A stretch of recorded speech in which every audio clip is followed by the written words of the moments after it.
Bonjour et bienvenue dans les 4V, Geneviève Darrieussecq. Bonjour. Il y aura tout à l'heure une conférence sur le handicap, la 6e à l'Élysée. Sujet ô combien important car privé de fait de certains droits, de certains accès, les personnes handicapées se retrouvent bien souvent traitées comme des citoyens de seconde zone dans notre pays. Sous tous les gouvernements, sous tous les présidents, de toutes les couleurs politiques, de gauche, de droite ou d'ailleurs, c'est toujours très bien fait ce genre de conférence. C'est plein de bonnes intentions qui sont sincères, mais qui trop souvent ne se traduisent pas dans le quotidien des personnes handicapées. Moi j'ai une question toute simple pour commencer. Est-ce qu'on est sûr que le Palais de l'Élysée est accessible aux personnes handicapées? Oui, bien sûr, il a été rendu accessible pour cette conférence nationale du handicap avec des aménagements simples qui sont mis en œuvre chaque fois qu'il y a des grandes manifestations à l'Élysée. Mais ça veut dire que si demain nous élisons un président, une présidente en fauteuil roulant, il pourra avoir accès au bureau du président à l'étage ou pas?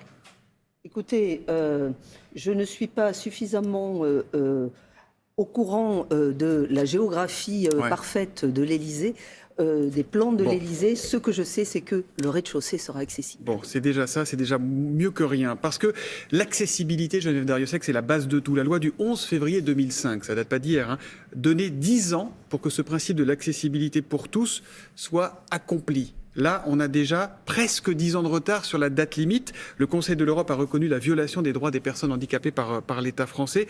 Il estime que notre pays ne respecte pas leurs droits fondamentaux. Est-ce qu'aujourd'hui, vous êtes d'accord avec ça? Est-ce qu'aujourd'hui, on a encore énormément de chemin à faire?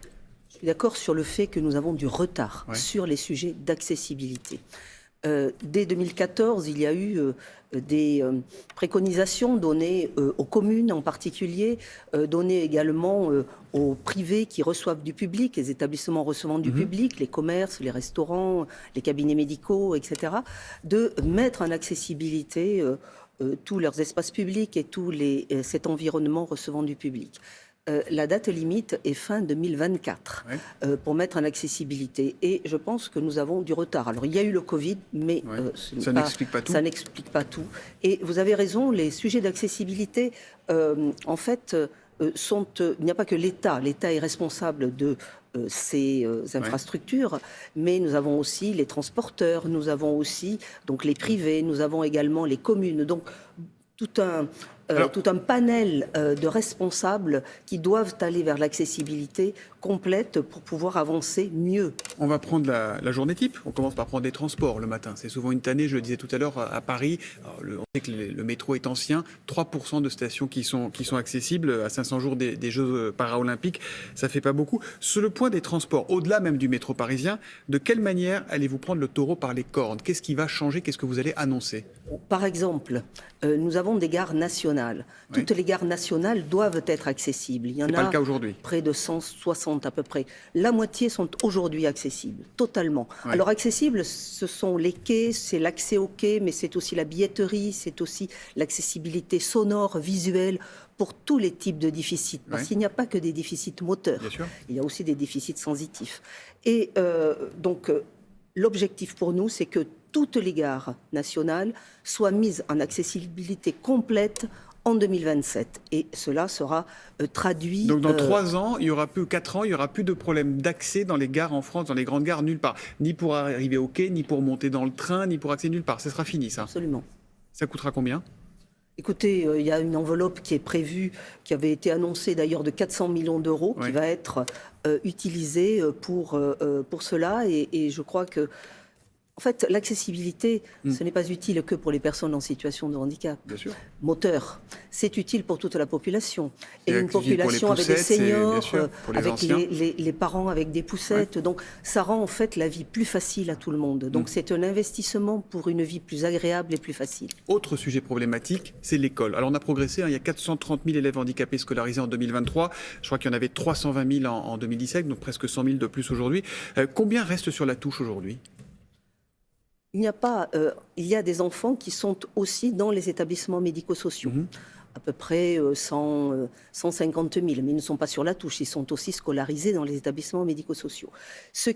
La critique qui est faite, c'est qu'il y a des scolarités imparfaites, c'est-à-dire des enfants qui n'ont que quelques heures d'école, voire une demi-journée par semaine pour certains, parce que l'accueil ne peut pas être réalisé dans les meilleures conditions. Alors là-dessus, est-ce qu'il y a des choses qui vont changer? Nous allons continuer à mettre le paquet sur l'école, parce que Pour moi, c'est un droit fondamental. Les enfants de la République doivent aller à l'école de la République, quelles que soient leurs différences. Alors, mettre le paquet, ça veut dire quoi, Geneviève Darrieussecq ? Mettre le paquet, ça veut dire continuer à travailler pour une école inclusive qui prenne mieux en charge les enfants. Et ce qu'il manque aujourd'hui dans l'école, il y a bien entendu les professeurs qui sont formés, il y a les aides, les AESH qui entourent les enfants, mais il nous manque... C'est toujours très compliqué pour les parents, les AESH. Il nous manque, parce qu'il nous manque aussi un chaînon qui devra être un peu plus présent, ce sont tous les professionnels du médico-social. Et le médico-social, ce sont des psychomotriciens, ce sont des éducateurs spécialisés, ce sont des ergothérapeutes, ce sont... Et alors vous allez les faire rentrer dans l'école ? Qui pourront rentrer dans l'école pour aider la communauté éducative à prendre en charge ses enfants et mieux accompagner ses enfants. C'est-à-dire qu'ils seront au quotidien à l'école ? Alors certains pourront être... C'est déjà le cas. Ouais. Dans certaines unités autistes, par exemple, il y a des professionnels du médico-social en permanence dans les écoles. Et d'ailleurs, ça c'est dans les établissements spécialisés, mais dans tous les établissements. Dans les écoles maternelles ou primaires, il y a des unités pour accueillir des enfants autistes où des professionnels du médico-social sont présents. Et d'ailleurs, cela rejaillit un petit peu, leur expérience permet de sécuriser un petit peu tout l'écosystème de l'école pour tous les enfants, et je trouve que c'est un bon moyen. Et ces professionnels, ils vont être recrutés par l'Éducation nationale ou par un ministère, ou ils viendront en complément de leur activité Non, ils viendront, ce sont des équipes dédiées qui pourront intervenir dans les écoles pour aider les enseignants et les professionnels qui sont dans les écoles à accompagner ces enfants de la meilleure des façons. Ils seront combien et ce sera à partir de quand ? Combien nous avons beaucoup d'écoles, de collèges et de lycées dans notre pays. Ce qui est certain, c'est que ces équipes seront déployées progressivement. Nous allons commencer dans certains départements et le déployer ensuite. L'objectif étant qu'en 2027, dans 3 ans, nous ayons pu déployer cela dans une majorité d'écoles. À chaque âge de la vie, son problème quand on est handicapé, Madame la Ministre, la recherche d'un travail n'est pas le moindre et l'administration ne fait rien pour leur simplifier la vie. Aujourd'hui, si une personne travaille plus qu'un mi-temps, elle perd son allocation adulte handicapé. Est-ce que vous trouvez ça juste ? Est-ce que ça va changer ? Non, je ne trouve pas ça, c'est même ridicule. Il faut que nous... C'est 950 €, l'allocation. Il faut inciter à reprendre le travail, inciter à travailler. Et vous savez, le travail, c'est un objectif pour les personnes qui vivent avec un handicap. Et d'ailleurs, nous avons eu d'excellents résultats ces dernières années, puisque le taux de chômage a nettement diminué. On est passé de 19% à 13%. C'est quasiment comme le double de la population globale. Mais c'est le double de la population. Donc notre objectif, c'est le plein emploi, aussi pour les personnes en situation de handicap. Mais sur cette question de l'allocation adulte handicapé et du travail à mi-temps, est-ce que vous allez revenir là-dessus ? Et sur cette question-là, il faut effectivement que nous favorisions, incitions à reprendre le travail dans de bonnes conditions, et on doit gagner plus d'argent quand on travaille que quand on ne travaille pas. Mais est-ce que demain, pardon, je vous repose ma question, quand on travaille à mi-temps, on pourra garder son allocation adulte handicapé, sachant que ce sont des gens qui ne roulent pas sur l'or ? Je pense que oui, nous allons. Le président de la République annoncera cela cet après-midi, je l'espère. Nous pourrons agir dans ce sens. Ça fait partie quand même des évolutions qui sont, je vais dire, logiques et évidentes qu'il faut porter. Parmi les évidences aussi, il n'y a pas de bloc opératoire adapté au handicap dans tous les hôpitaux, dans tous les CHU de la ville, même pas dans toutes les régions. Est-ce que là-dessus, il y a un effort qui va être fait ou pas ? Oui, l'accès à la santé est une priorité. Pour le ministre de la Santé également, c'est une priorité. Aujourd'hui, ce droit à l'accès aux soins n'est pas parfaitement respecté.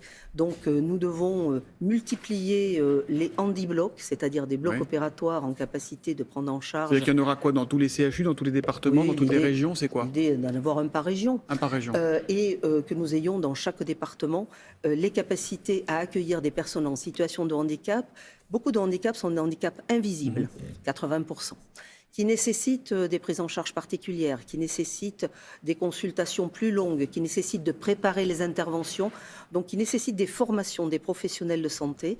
Et nous avons véritablement la volonté d'avancer dans ce domaine-là. Et le Handibloc, ce sera 2027 aussi, c'est la même échéance? Oui, les échéances que nous donnons avec cette conférence nationale du handicap, ce sera 2028. Nous ferons un plan pluriannuel sur 5 ans.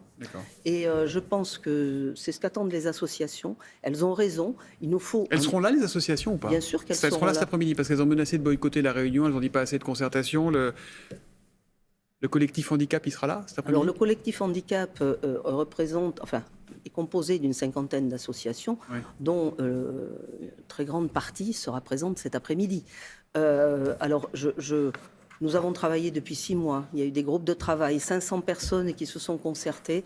Tout ce qui va être annoncé aujourd'hui est le fruit de cette concertation qui a été rigoureuse, comme toujours dans le handicap, puisque c'est une des politiques qui, depuis toujours, se construit avec les personnes concernées et les associations. Merci beaucoup. Je termine en disant qu'il y a quelques jours, la Défenseure des droits a noté une hausse de réclamations en matière de lutte contre les discriminations.